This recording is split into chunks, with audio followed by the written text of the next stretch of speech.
Hi there, it's Julie with the Edmonton Mennonite Center for Newcomers, also known as EMCN. In today's video, I want to talk a little bit about attending webinars. Webinars are seminars that are provided online. So there are learning opportunities that you can attend online.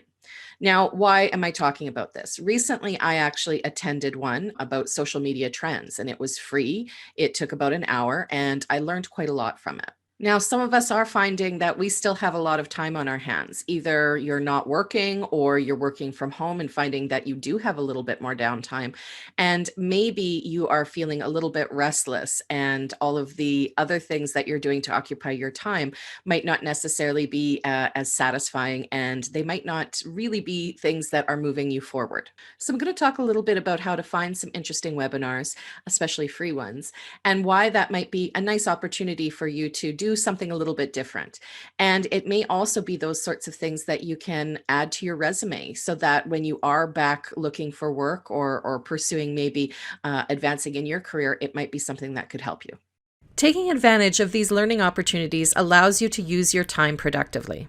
There's nothing wrong with using your downtime to get a little bit of extra rest. But if you're starting to feel that you're running out of Netflix shows to binge, and you're tired of watching cat videos on YouTube, it could be the perfect time to expand your knowledge on important topics by attending a webinar. Let's take a look at how to find webinars. You can do a general search for webinars using Google.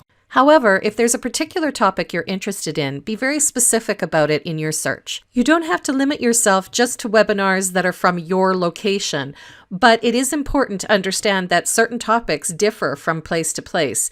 So if you wanted to find something that is definitely going to apply, make sure you find one in Canada, Alberta, etc. You can also find information on upcoming webinars on your social media. You may see posts pop up based off of interests and things that you've searched before, or you can actually conduct a search. Here I've done one in Facebook specifically for free webinars.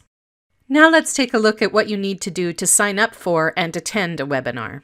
Since webinars happen online, one of the most fundamental things you're going to need is a reliable device like a computer or phone or tablet, and internet access. To initially sign up for the webinar, you will also need an active email address.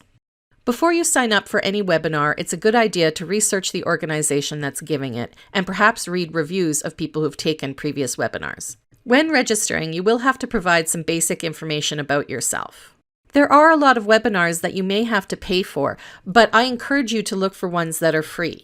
And when they're free, you do not have to provide any kind of financial information. After registering, you'll receive an email that contains a link that you'll click on the date and time of the webinar. Not every event is going to be hosted in the same time zone as where you live. For example, this webinar that I attended today happened at 1 p.m. Eastern Standard Time. In my time zone, however, this was 11 a.m. So checking this ahead of time, I made sure that I attended on time. If you sign up for these events, you're often given a link to a recording that you can view afterwards. This way, if you feel that you missed something or you just want to review the information, you're able to do so. So let's take a look at some of the things that we've learned today. If you're looking for a new way to occupy your mind, webinars can be a great way to use your time productively. There are a lot of ways to find webinars, especially free webinars, by Googling or searching or taking a look at posts on your social media. There are some things that you're going to need to sign up for and attend a webinar, such as a reliable computer or other device, internet, and an email address. It's a good idea to research the organization that will be hosting the event and potentially look to see if other people have attended these events and what they have to say about them. You will have to supply some basic information about yourself, like your name and email address, but especially if you're attending free webinars, you should not and will not need to give any kind of financial data. Taking advantage of these learning opportunities is a great way to keep your mind active and keep yourself moving forward with topics that could be a great addition to your resume. Well, that's it for today. I hope you enjoyed it and found it useful. Until next time, have a great day and stay safe.